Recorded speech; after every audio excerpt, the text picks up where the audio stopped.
The sprawling Albright residence, nestled amidst manicured lawns in a quiet, exclusive enclave, hummed with an understated elegance. For 16-year-old Maya Albright, it was a place of comfort, not ostentation. Her room, a bright sanctuary, reflected her dual nature. Sleek aviation schematics were subtly pinned next to vibrant concert posters, and a shelf of advanced aerodynamics textbooks stood proudly alongside a collection of beloved novels. Maya herself was a study in composure. Neat, stylish yet practical, with sharp, discerning eyes that seemed to miss nothing. Her passion for aviation wasn't about luxury. It was a genuine fascination with the mechanics of flight, the intricate logistics that connected continents, and the profound global connectivity that planes facilitated.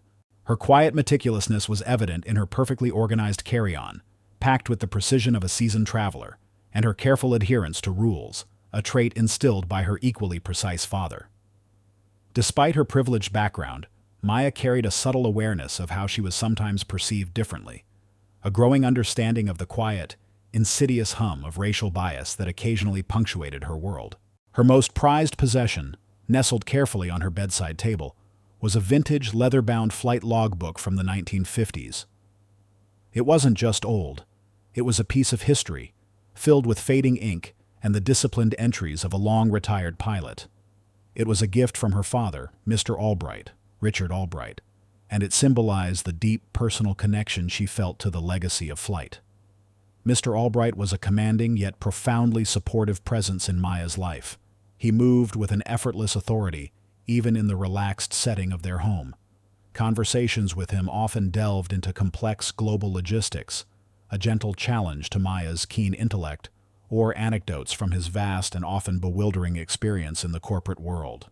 His precise role was hinted at, never explicitly stated in casual conversation, but implied by the frequent, high-level business calls that punctuated his evenings.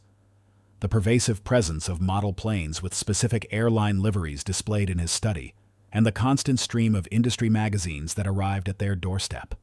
He was the CEO of a major airline, though to Maya he was simply Dad, her unwavering confidant and intellectual sparring partner. One blustery Saturday afternoon, the elegant calm of the Albright home was momentarily disturbed by a frustrated sigh emanating from the spacious study. Mr. Albright's executive assistant, Sarah, was preparing for an urgent overseas trip and grappling with a new, notoriously complicated airline booking software. Her brow was furrowed, her fingers flying over the keyboard with increasing futility. "Ugh, this new system," she muttered, more to herself than anyone else. "It just won't let me confirm the connecting flight. It's eating up precious minutes." Maya, passing by on her way to grab a book, paused, observing quietly. She watched Sarah for a moment, then, with her sharp mind and intuitive grasp of technology, quickly spotted the issue, a hidden drop-down menu that only appeared after a specific, non-obvious click. Calmly, Maya stepped forward. "Excuse me, Sarah," she said softly. "Have you tried clicking on the Advanced Routing Options tab before you select the date? Sometimes it defaults to a hidden submenu for multi-leg journeys." Sarah, startled, looked up, then back at the screen. She followed Maya's precise instruction. Instantly, the previously hidden options appeared, allowing her to confirm the troublesome connecting flight. Sarah's face lit up with genuine relief and appreciation. "Maya, you are a lifesaver. I've been wrestling with this for 20 minutes. Mr. Albright, entering the study just then, witnessed the seamless resolution. He clapped Maya gently on the shoulder, a proud smile gracing his lips. "My little tech whisperer," he chuckled, his eyes conveying a quiet pride that was far more meaningful than any lavish praise. This small, effortless act showcased Maya's quiet competence and helpfulness, a trait that extended far beyond the comfortable bubble of her family's wealth.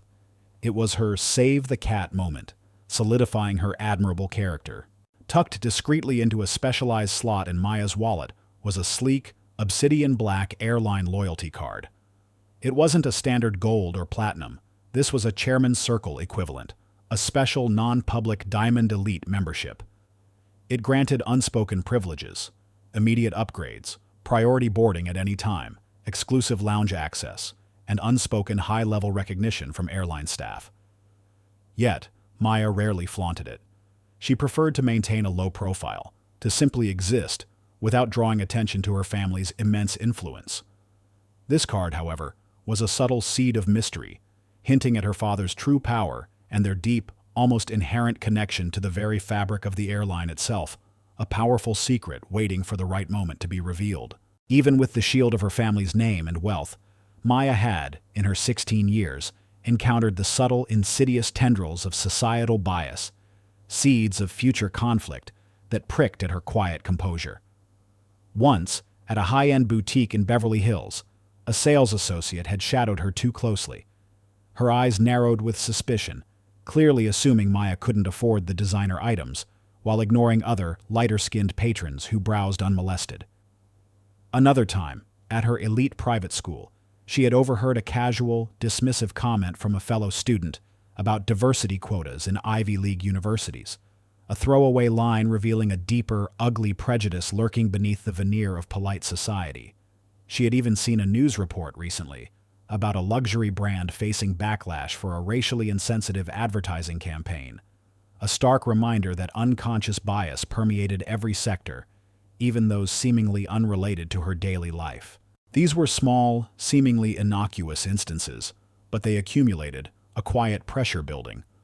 They solidified Maya's understanding that despite her intelligence, her impeccable manners, and her family's standing, her identity as a young black woman carried an invisible weight, a potential for unfair scrutiny.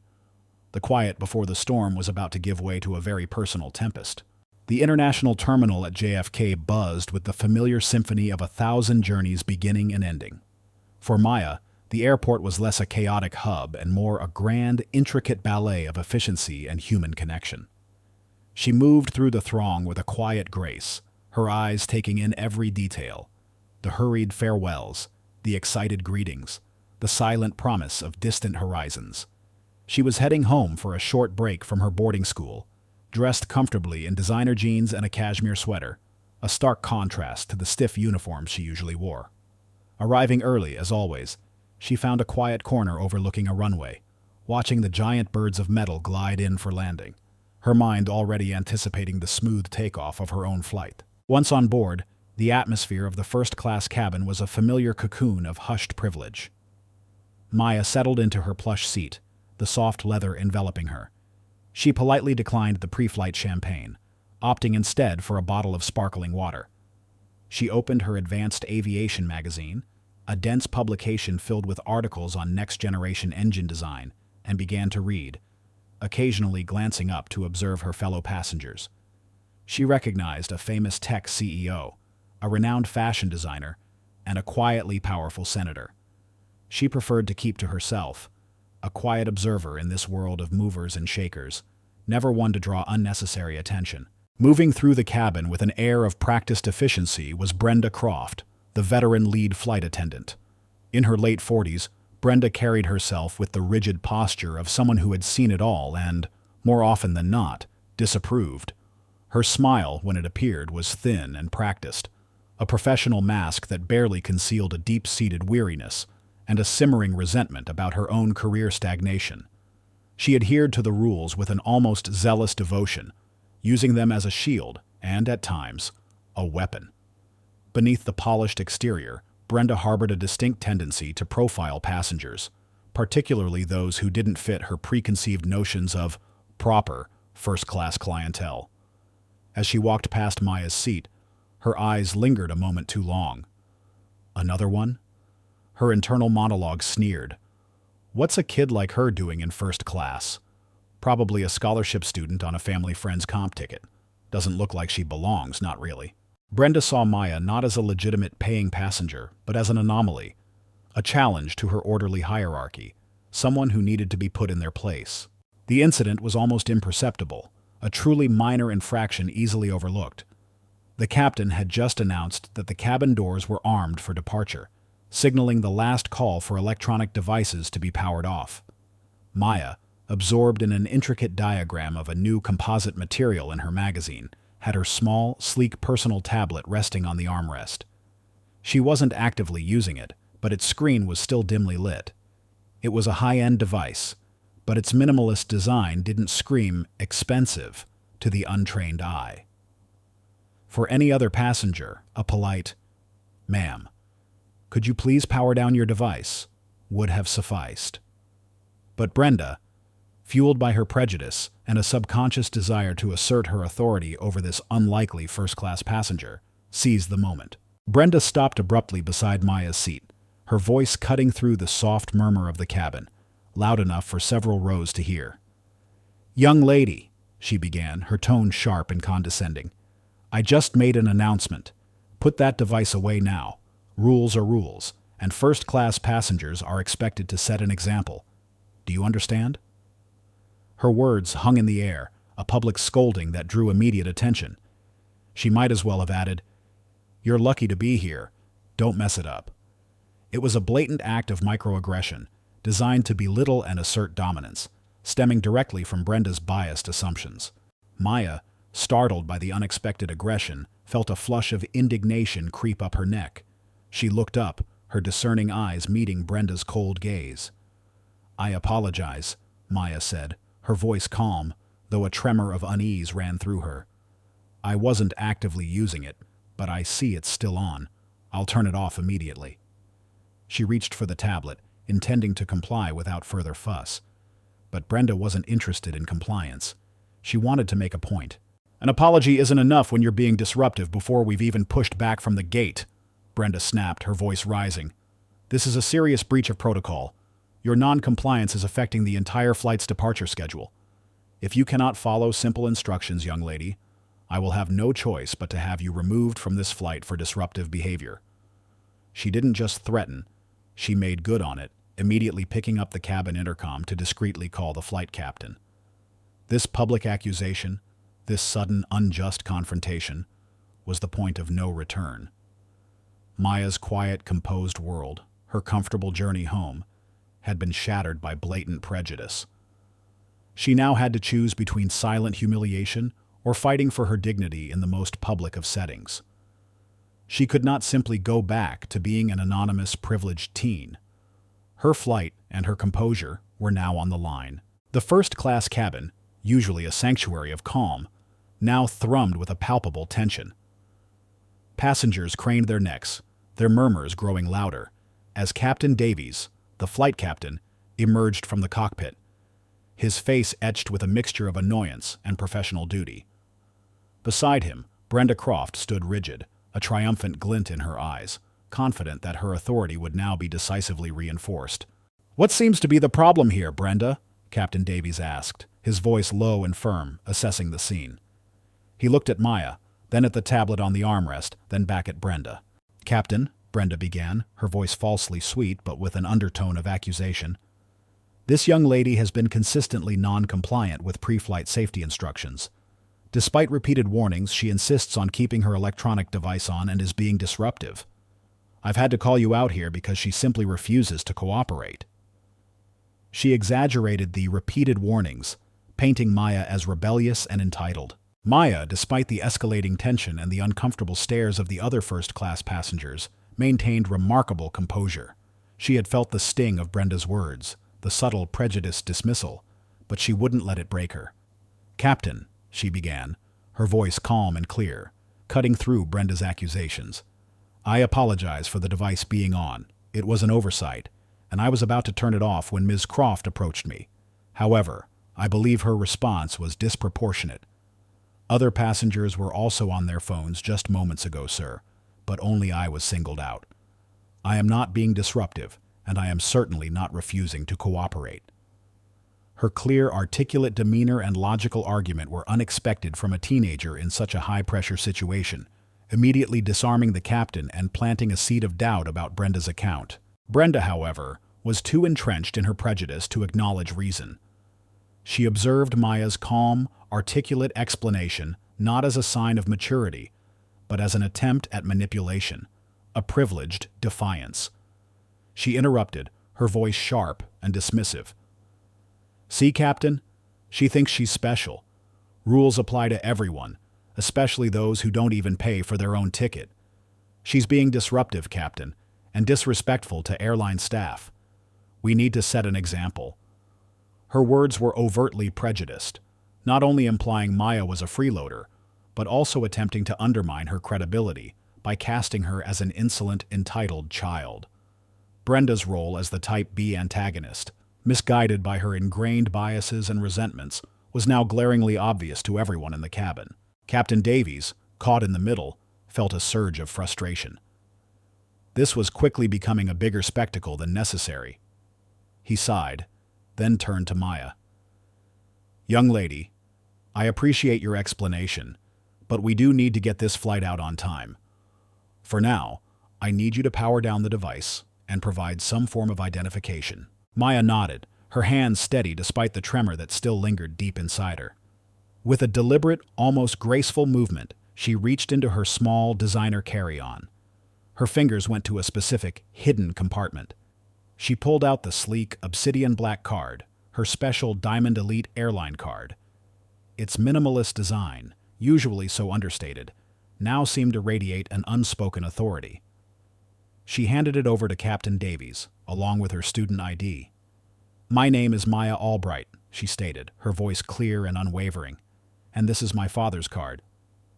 The captain took the card, his brow furrowed in mild confusion.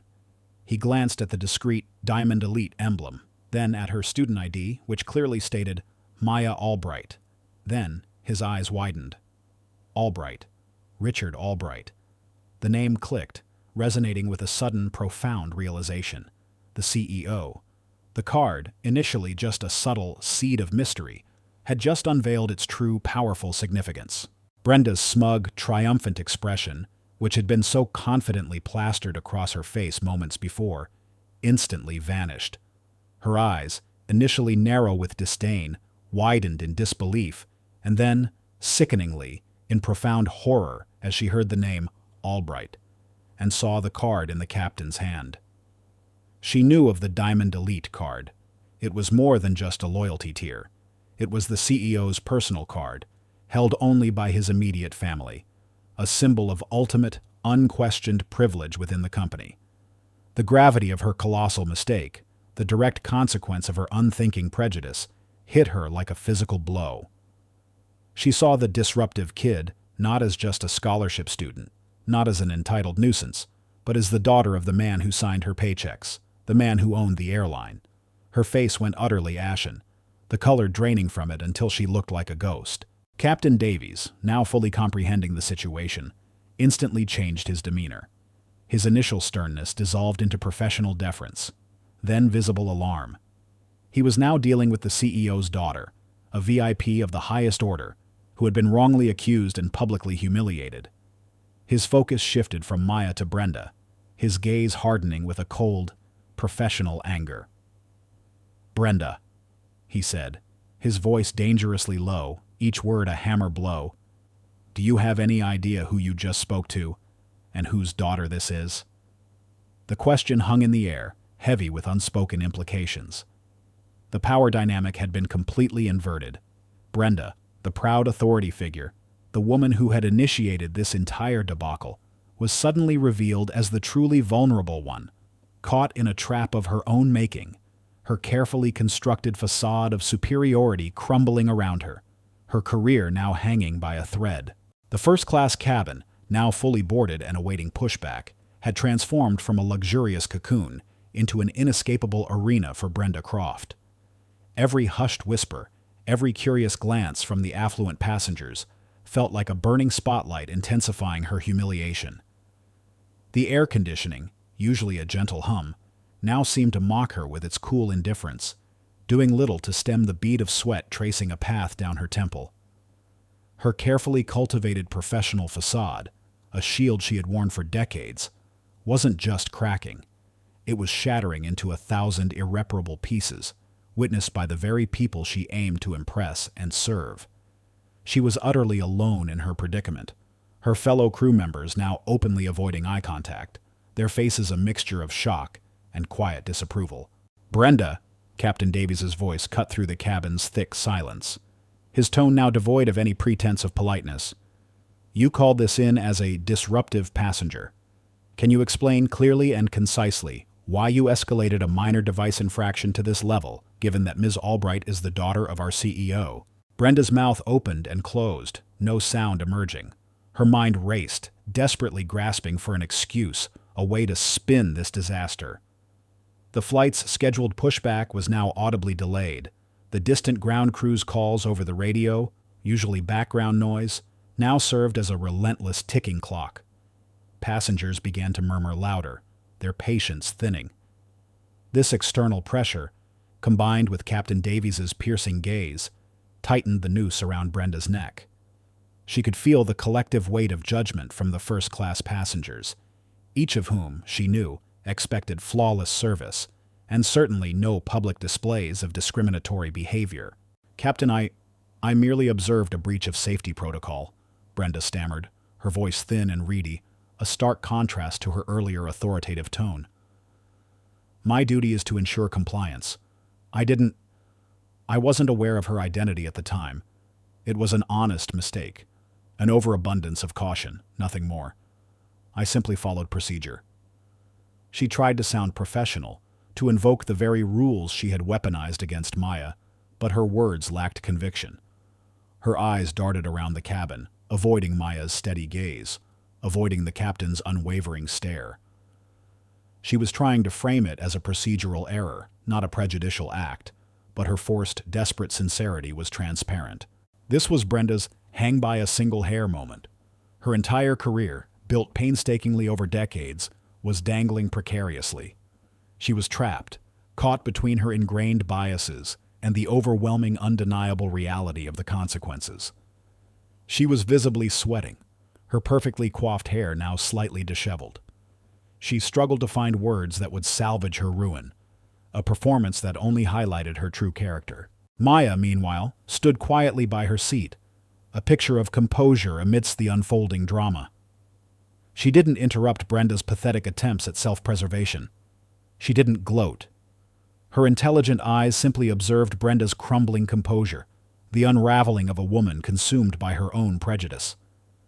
Maya's quiet strength radiated through the cabin, her dignity making Brenda's discomfort even more acute, a silent testament to the unjust accusation she had faced.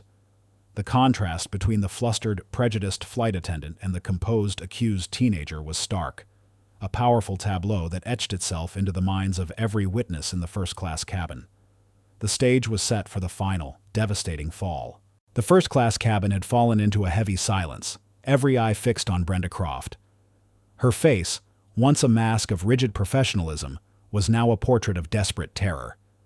Her carefully constructed world, built on decades of strict rules and self-importance, was crumbling before the very passengers she served. Captain Davies stood before her, his arms crossed, his expression a chilling blend of disappointment and firm authority.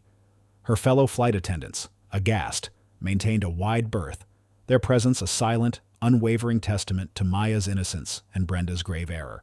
Brenda knew with a sickening certainty that her career, her very identity, was about to be obliterated.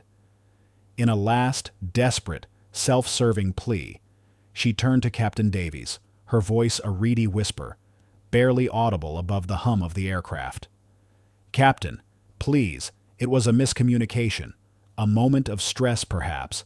I was merely being vigilant, ensuring safety compliance.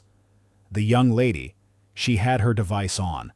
As a lead flight attendant, my responsibility is to enforce regulations. I simply misread the situation. It was an overabundance of caution, nothing more. I assure you, I am not prejudiced. I simply followed protocol, sir." She tried to explain away her actions as an excess of professional duty, rather than admitting her profound prejudice. She even subtly tried to shift blame to Maya for being uncooperative, exposing her true, cowardly character in this agonizing moment of nintho. She was clinging to the last vestiges of her pride, hoping to escape the crushing consequences of her bigotry.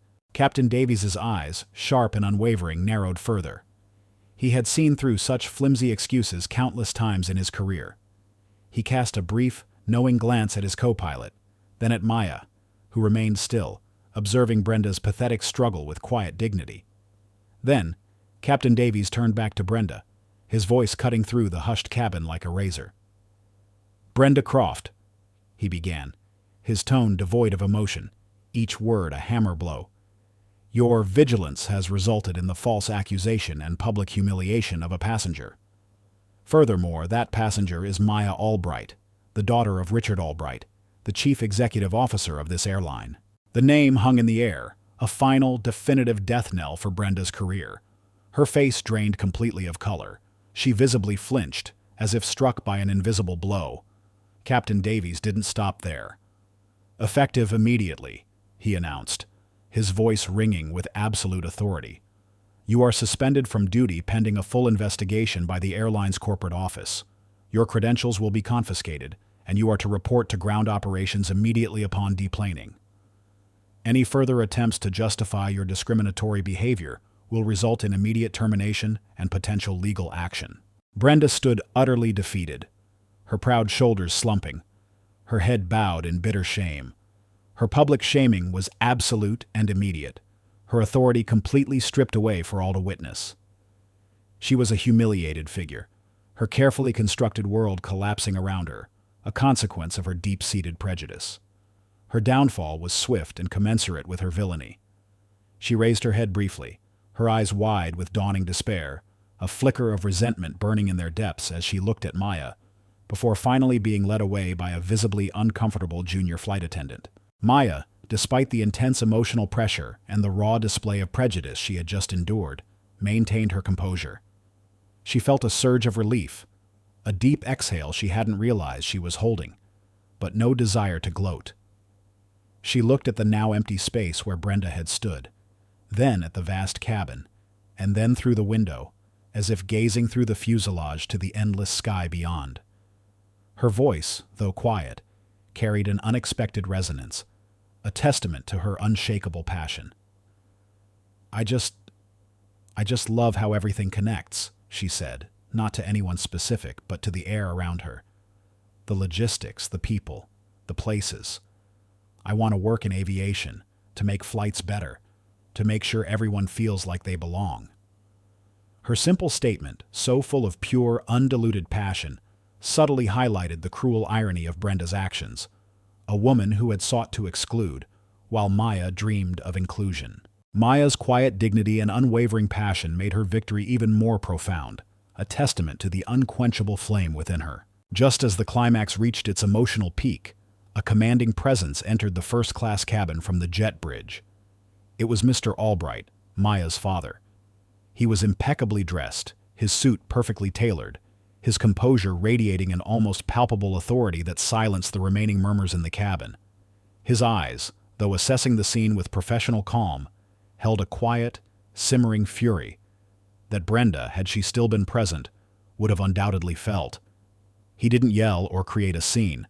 His mere presence, and the quiet, firm questions he now posed to Captain Davies, carried immense weight. He went directly to Maya, his face softening with immense love and concern.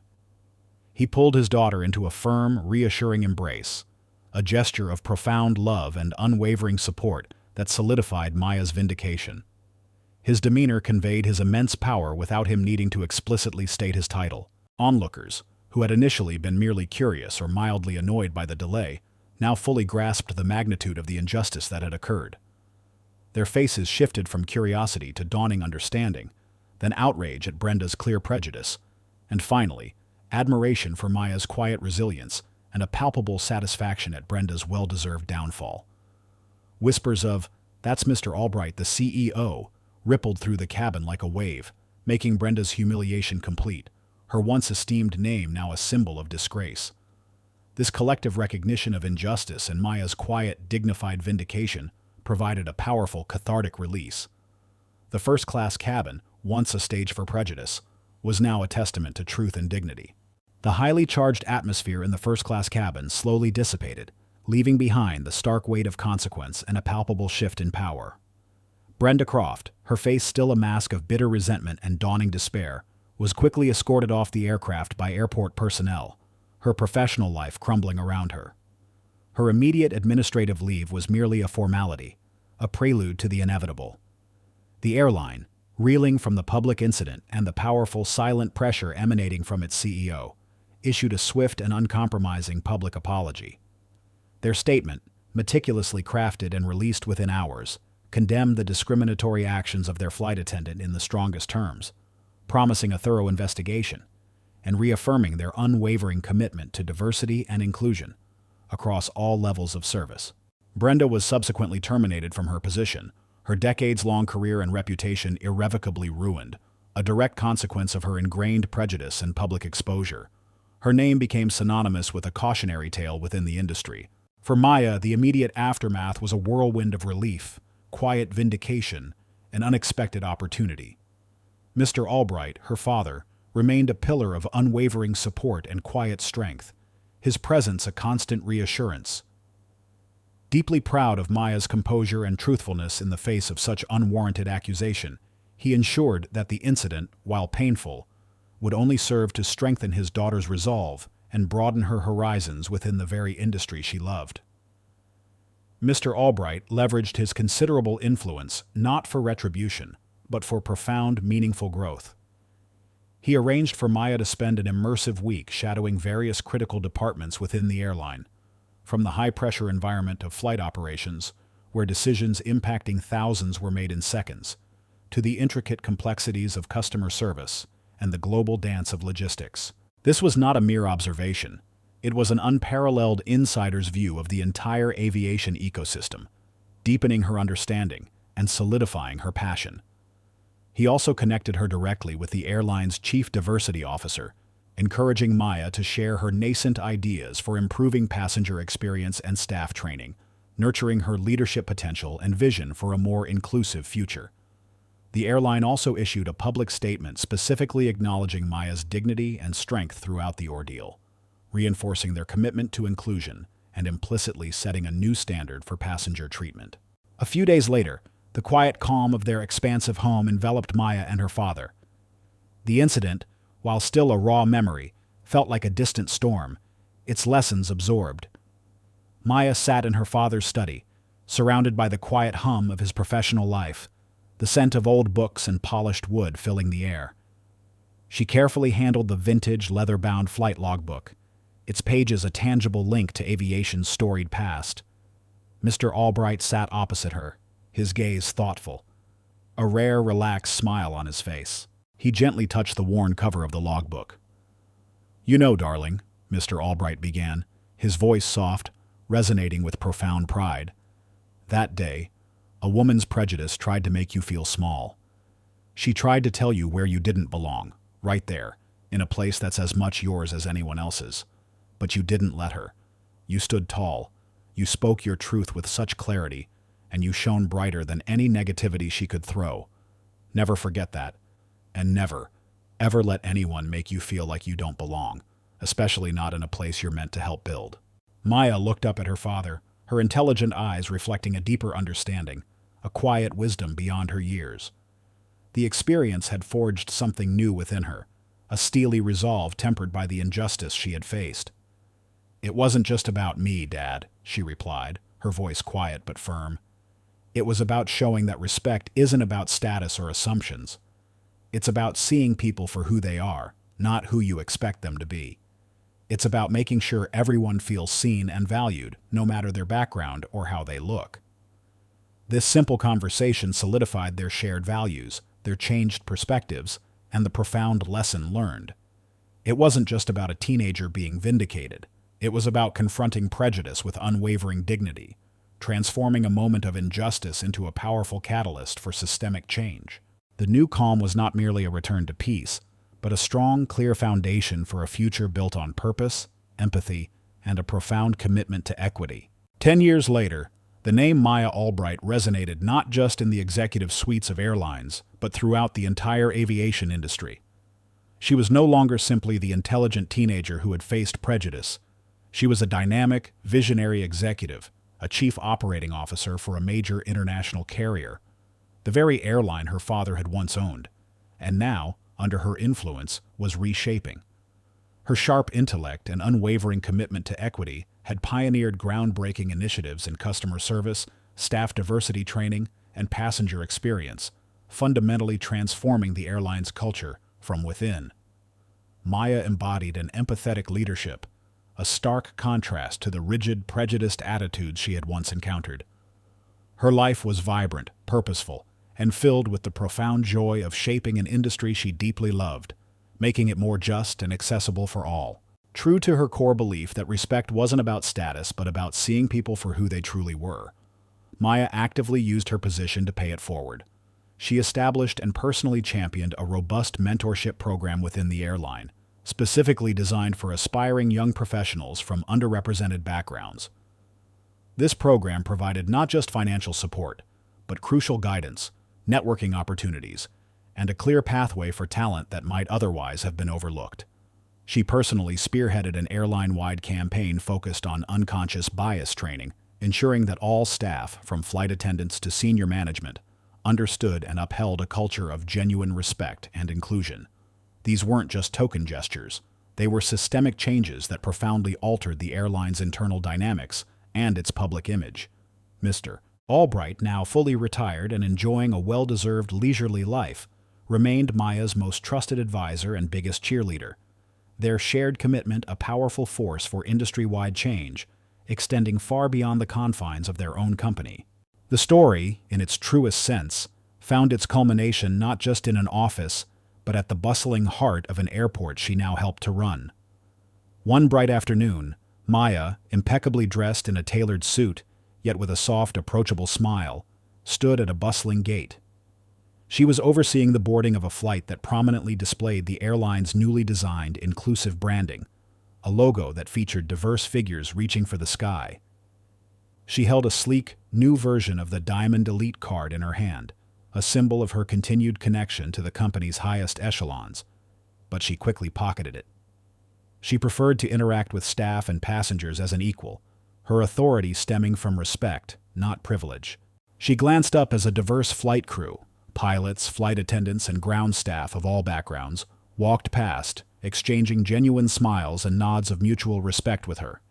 These were the faces of the future she was actively building, a future where every individual, regardless of their background, felt a sense of belonging. Maya stood there, not just as an executive, but as a trailblazer, a living testament to the power of resilience, and a profound symbol that true leadership stemmed from both immense power and an even deeper, more profound empathy. The skies, once a stage for her personal battle against prejudice, were now an open, inclusive canvas for countless dreams to take flight.